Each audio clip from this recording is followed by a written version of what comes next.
Hi everyone, today I am going to derive the relation between focal length and radius of curvature of a concave mirror. That is, I am going to derive the relation f is equal to r by 2.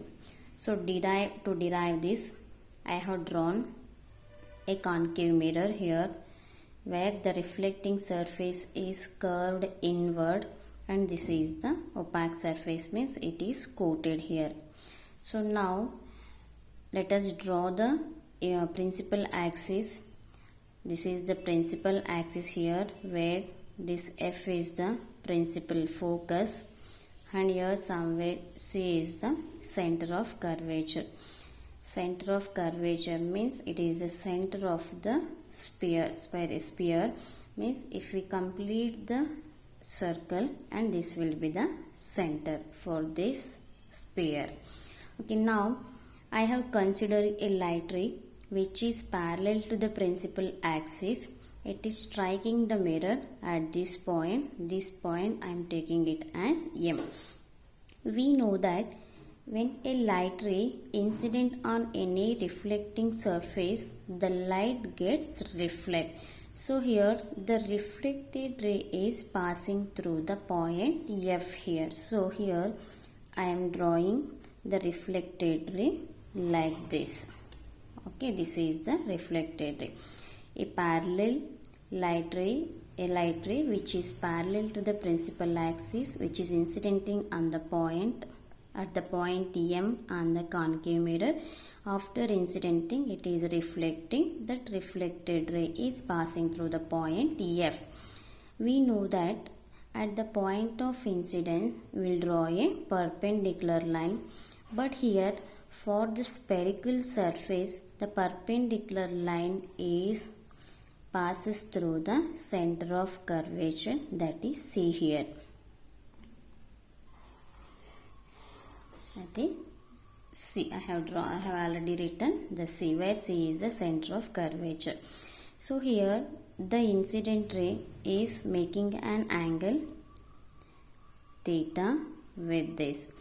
According to the laws of reflection, we know that angle of incidence will be equal to angle of reflection, so that with what angle the light ray is incidenting at this point on the mirror, with the same angle the light ray will reflect. So here the angle will be theta. Okay, since here this light ray and this principal axis both are parallel to each other, so here this angle will be equal to this angle, that is alternate angle. And one more thing is, sum of these two interior opposite angles will be equal to the exterior angle, that is theta plus theta is 2 theta. Next, we are drawing a perpendicular line from the point M to the principal axis. Let us take this point as D. From the laws of reflection, angle of incidence is equal to angle of reflection, so that the angle AMC is equal to angle CMF is equal to theta. Also from the figure, angle MCF is theta, that is MCF is theta. Angle CMF is also theta. So angle CMF is also theta, will be equal to exterior angle, that is angle MFD. So angle MFD is equal to 2 theta, means exterior angle will be equal to sum of the two interior angles. From triangle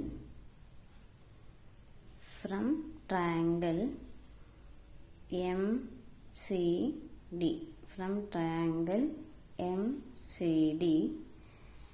tan theta is equal to MD divided by CD. See here, from this triangle, tan theta is equal to opposite divided by, that is adjacent, so MD divided by CD.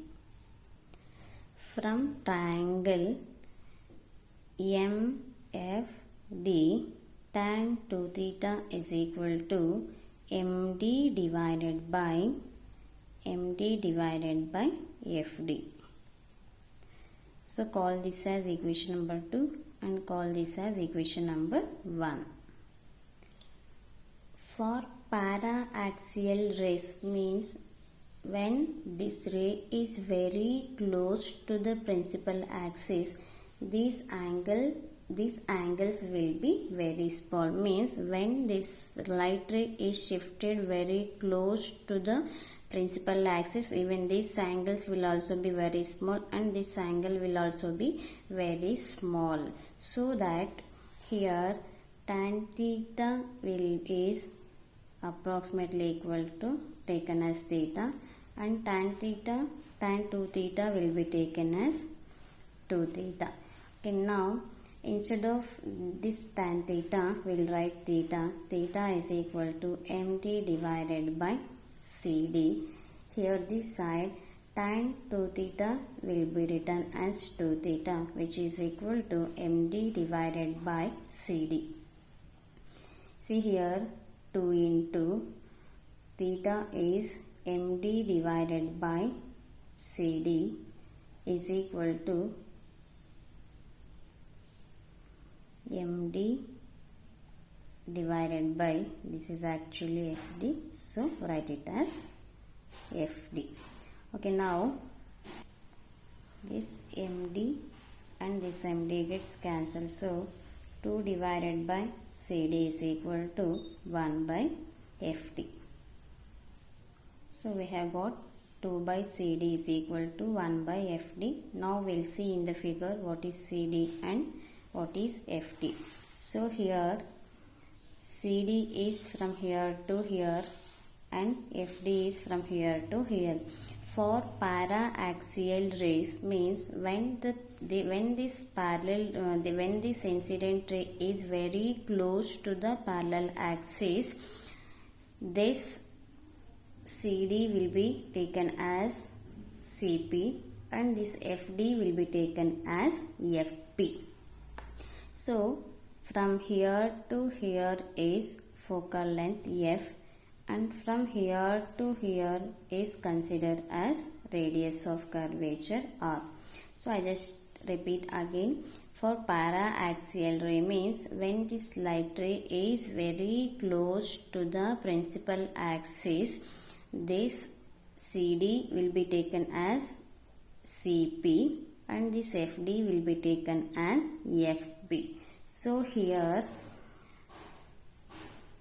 2 divided by CD is CP, which is equal to 1 divided by FD is FP.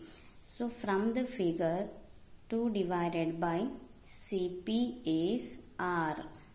See here, CP is from here to here, CP is R, that is radius of curvature.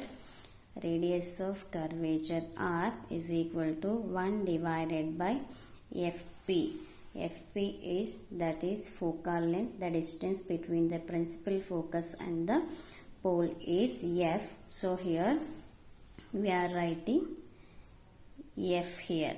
So 2 by R is equal to 1 by F we have got, but here we have to take these values with signs. See here, this all we know that Cartesian sign conventions, all the distance always should be measured from its pole.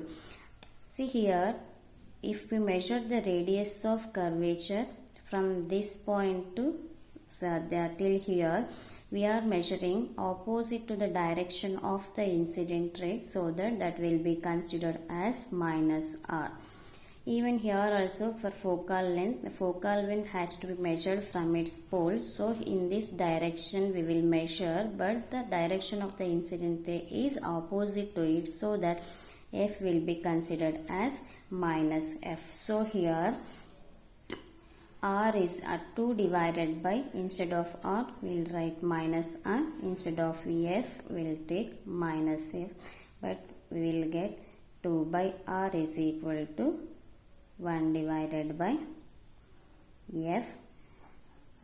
Then from this we can write that f is equal to r divided by 2, means focal length is always equal to the half of the radius of curvature.